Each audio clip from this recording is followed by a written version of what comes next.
Right. Okay. Next up on stage, we have that talk from Mark, who's going to talk a very interesting topic. I heard the news. It was BBC News story where data center heat was being used to heat swimming pools, and I think there's a lot more to this story than that. And I'd like to welcome Mark Bjornsgaard up to the stage to tell us more. Yes, mic's on. Hello, everyone. Thank you. Thank you for having me. We are new to your world, so it's great to speak on a subject that has been kind of consuming us for many years. I realised that I was on the shift just before the bar opened.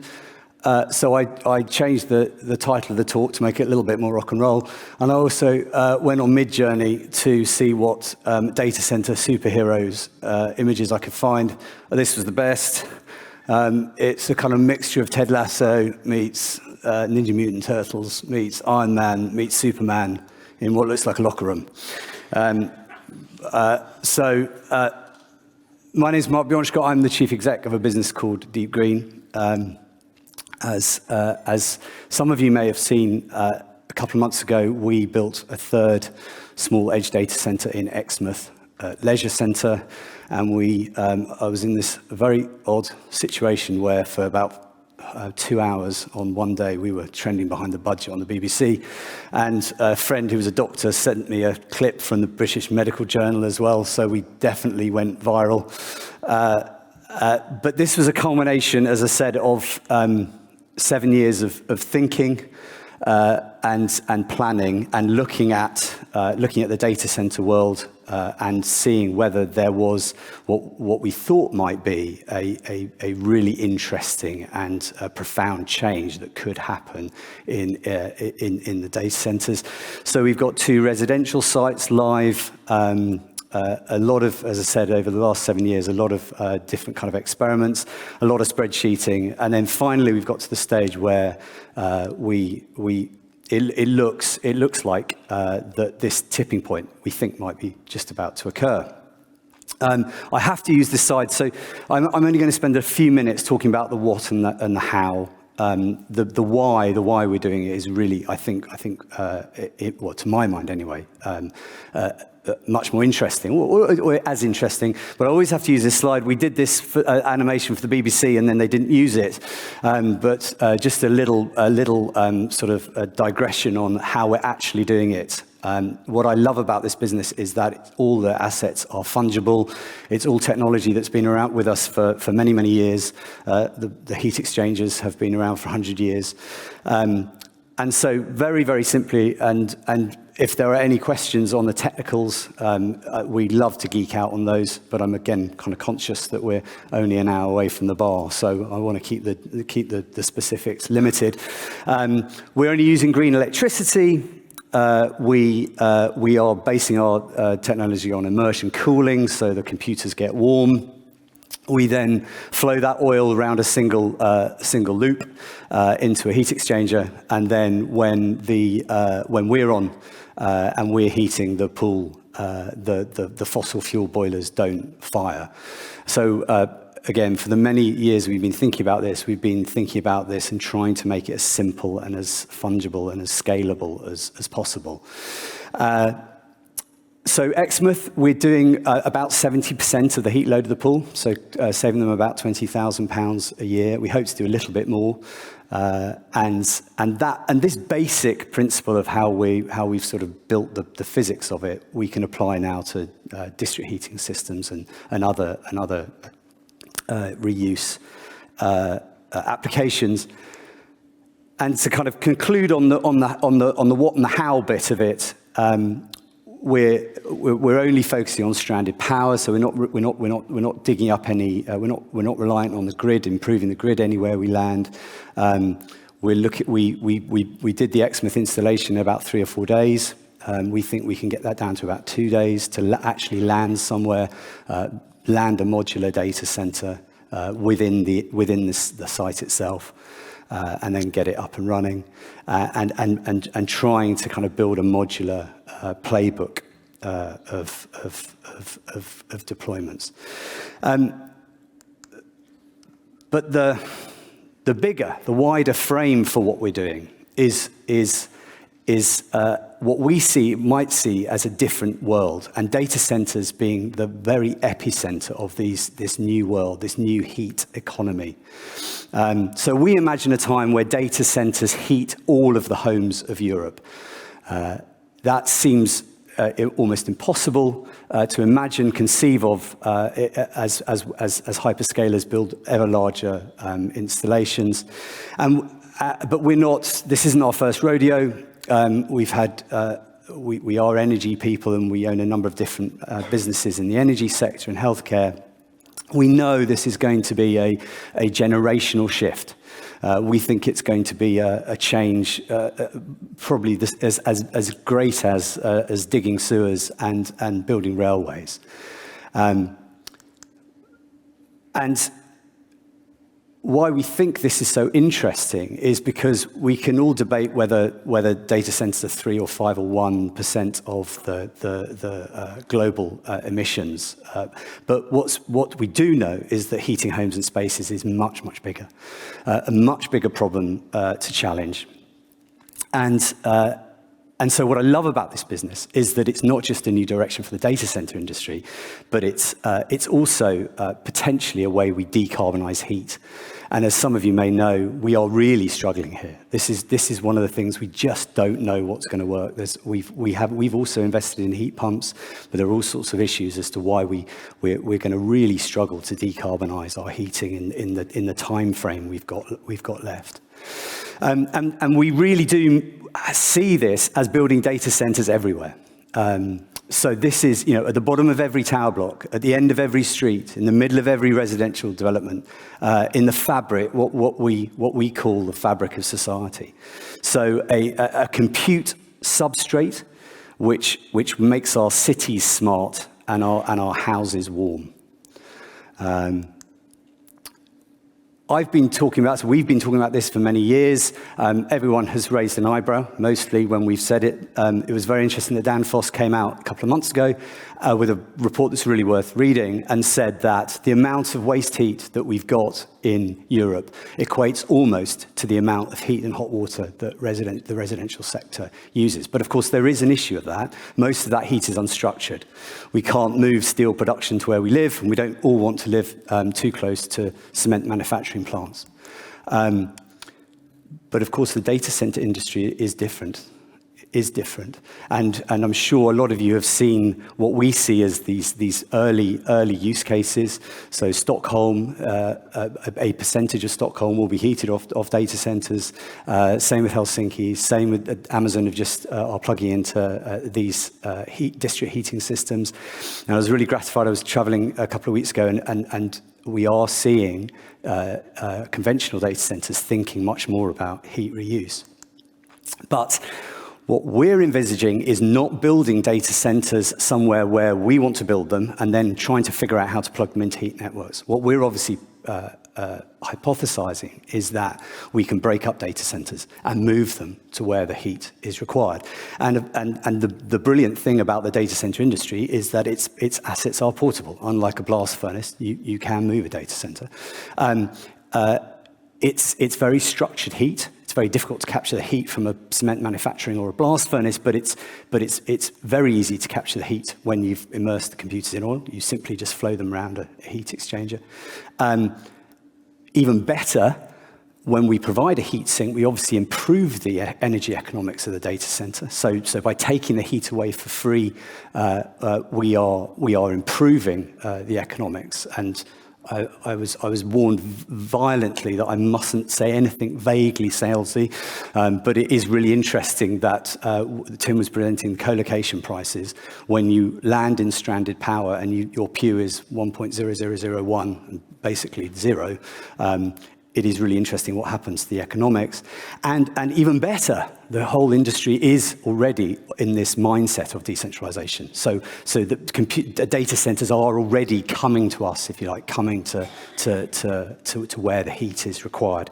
And even better, that 3%, that 17%, that the problem that we see, and the reason why we've held this business back for 7 years, is because we couldn't see a scenario where data centers would be big enough to take all of the heat load. But of course, the industry is set to grow 10x in the next 10 years, which from our point of view is absolutely amazing. We don't want more efficient chips. We don't mind chips throwing off heat, and we need the data center industry to grow. Computers, as we know, are incredibly efficient at taking electricity and turning it into heat. And so, yeah, we don't see that as a barrier, quite the opposite. We actually see that as an advantage. And whenever anybody says magic bullet or no-brainer, you know it's completely opposite of it. But in the case of heat recapture, it does recast the economics in a super interesting way. And I'll talk about this a little bit in a minute. But yes, we're on stranded power and energy costs are low. But when you put batteries with the modular data center, you normalize your electricity costs by providing grid services, which means then you can subsidize the data center even further. So just the economics of this are super interesting. When you add grid services, that means putting batteries on the grid. And of course, our grid is so poor. We've got such a problem with the grid as it stands. We need solutions in the next 10 years that aren't putting up masses, putting up rebuilding the grid. And of course, decentralizing energy assets is a massive part of that. I'm a newbie to your world, but I'm really surprised at how little people are talking about legislation in terms of carbon. Every data center will say they're green, but we all know that 90% of the data centers embodied carbon is scope 3. Germany have come out in 2025 to say that you have to, when you build a data center, you have to recapture the heat from it. And then there are grid constraints. So by decentralizing, you of course get rid of any issues of whether you can build, and we have very little planning or anything like that. So it's super interesting. The whole nature of heat recapture just changes the game. And we're not saying it's going to happen overnight, but it's really interesting to imagine what might be. So we see Exmouth as a first step. We're coming out of this R&D phase now. Every swimming pool, every district heating system in the Northern Hemisphere has got in contact since being famous for 15 minutes, which has been amazing. We've got thousands of megawatts thousands of sites and thousands of megawatts. That was never really the problem for us. It was always convincing people that this world might be emerging. And just to conclude, as I said, data centers, I think, could be this incredible kind of substrate which changes the energy economics of our country. On top of that, we can fix the grid by approaching the world in this way. But even better than that, we can then start to reimagine what our local economies might look like in the future. We've got shrimp farmers, we've got vertical farmers coming to say that they want some of the heat offtake. And of course, what I love about it, again, another one of the things I love about this business is that reciprocity is built into it. When we're giving our kit away for free, we're giving the heat away for free. But in return, of course, we're getting a heck of a lot back. And one of those things we're getting back is the space to site vertical farms and different new applications for the heat. Which all builds to this kind of idea that in a world maybe 5, 10, 20 years from now, instead of being a kind of niche activity that not many people know about, maybe data centers become way more important to everyone's lives. I don't know how fast I was, but I think that's me done. Thank you very much for listening. Thank you.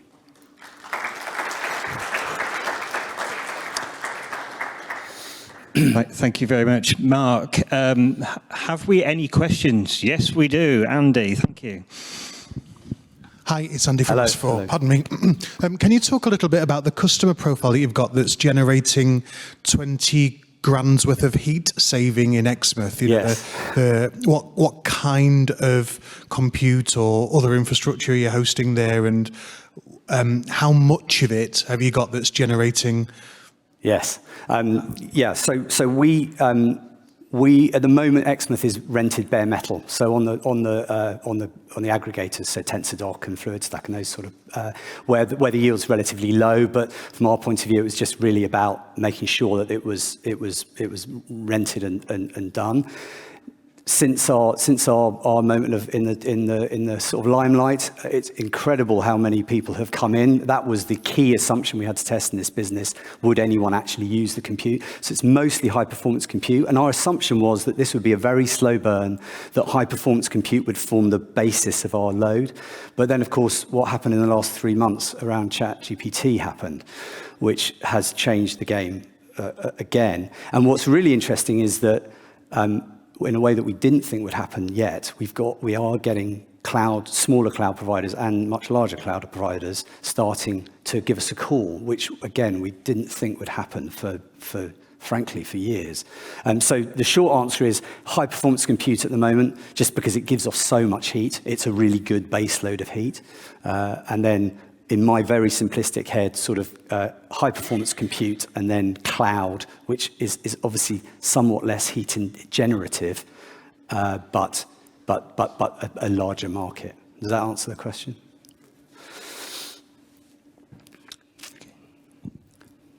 Yeah, Pete. Hi, Pete Stephen, Smith Beasts. For a swimming pool, yes. You're obviously trying to take a load of heat at about 27 degrees C. Yes. Whereas for my house, I have radiators and I want water at about 50 to 60 degrees C. Now, you can't just heat exchange that out my servers, because my servers will have to run at 50 degrees C, or more accurately, won't run at 50 degrees C. Yes. So district heating systems are there is a misnomer within the business. It's one of these sort of heuristics that we see within the business. If I've got a heat pump, whether it's water source or air source or ground source, and in winter that I'm pulling water out the Thames at 6 degrees, when we give a district heating system heat even at 25 degrees, that is a massive delta in terms of what goes into the heat pump. So you're right on residential buildings, and to be honest, residential buildings single buildings are not the best application for this by any means. But in terms of district heating systems, priming heat pumps makes them massively efficient, and that's what we're doing. So we've got thousands of sites, but the principle around heat pumps is that we'll sit there as base load, priming the heat pumps, and often working with heat stores and other kind of bits of engineering around the district heating system to enable us to keep the computers on all the time, but also to enable us to give us push heat into the district heating system as efficiently as possible. Swimming pools are really easy. I mean, swimming pools are the easy bit. District heating systems are somewhat more complicated, but obviously you've seen it. You know, they're live in Stockholm. You know, it's possible to do. If that's not too vague. That's very helpful. My second question is, for half of the year, nobody needs any heating. So where does your heat go? Yes, well, in a pool, the brilliant thing about a pool is that they do, because even at the height of summer, it always pools lose a degree of temperature almost always in the height of summer. But we do have dry coolers. If for any reason we can't vent into the pool, our dry coolers come on. So our PU isn't zero. And district heating systems, some of the thermal stores going into the district heating systems you wouldn't believe. One embarking on a 10,000 residential development, the heat store is about the size of Wembley Stadium. And so even in the summer, we can still push a great deal of heat into those systems. So it's possible. It's not perfect. Certainly on the district heating side, nothing perfect. And one of my slight sort of bugbears with a degree movement is that I think a lot of the time we let perfect get in the way of good, and certainly as we develop, one of the sort of software aspects of what we do will be starting to manage heat load as well as compute load. So where you manage, where you push jobs will become really important, I think, in seasonality, that is. But the short answer is, even with district heating systems, it's possible to provide that base load. Yeah. Okay, any more questions? Yeah, I've got a question as well. I mean, as you said, you went viral, as it were. What were some of the actual stories that sort of came out of that? What sort of solutions were people looking for to actually take forward, which you maybe hadn't even considered before? The vast majority were district heating systems and pools, because everyone saw a pool and they've equated it to their challenge. And we've lost 380 swimming pools in this country alone in the last couple of years. Half of the last 1,500 we've got left are now almost certainly going to close. And these are assets that we've had in our communities for literally hundreds of years. So the majority pools and district heating systems, but 30% of all industrial heat can use data furnace as well. So that's distilleries, laundries, breweries, laundrettes. The applications are massive, which relates back to this kind of idea of a substrate, this idea of in time as networks improve, and that is our obviously a huge constraint on where you can land now. But to be honest, with 5,000 megawatts in our database now, we'd be doing very well to be even making a dent in that, which is one of the reasons why we're really keen to sort of publicize this. This is not, no one is going to do this on their own. Carnot in France, they're brilliant. Cloud and Heat in Germany, they're doing it as well. But they're not giving it away for free, interestingly. And I've fought for free for 7 years, and every financial conversation I've had, that it always ends in, are you sure we shouldn't charge something for it? It's like, no, give it away for free, build reciprocity, and then you enable this ecosystem with it. So is there any particular projects that you're working on with that now that you can sort of say it's going to help this group of people with this? Yeah. We've got 10. Our OKR this year is 10 sites, and we think we've got visibility of all of the demand. In 8 weeks, we've got the visibility for all of those demands. That will be us at about 1 megawatt across 10 sites. And then we've got, without preempting it too much, but we've got some quite exciting news on the funding front, because it's all come, we bought British Gas out of this 3 years ago, and we've been funding it since then, which has been challenging. So we're very excited. Yeah, we hope to have some, and we should have some very deep pockets soon to start to roll out properly. Yeah. Okay, yeah. Good to hear. Right. So any last questions from the audience?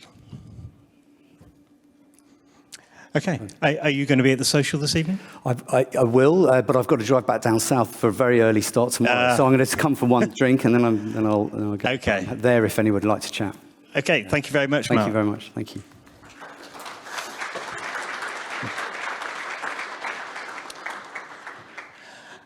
Okay, so we are running a little bit ahead here, which is probably good news for some senses, because we have the social coming up.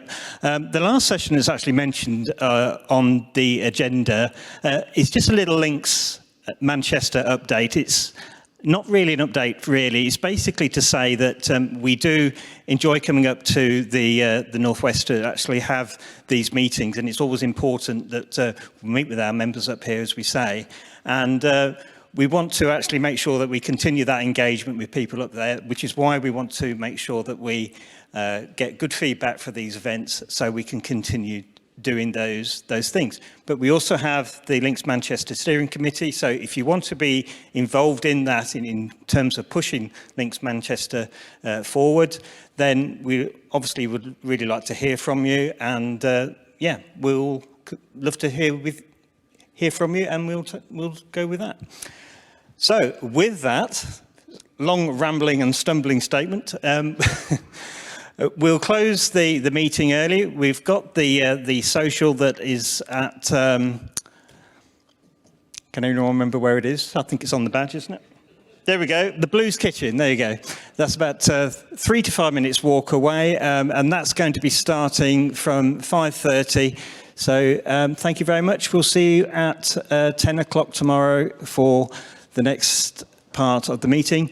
And don't forget to vote, because Becky will be very happy if you did in the board election and AGM. Thank you indeed.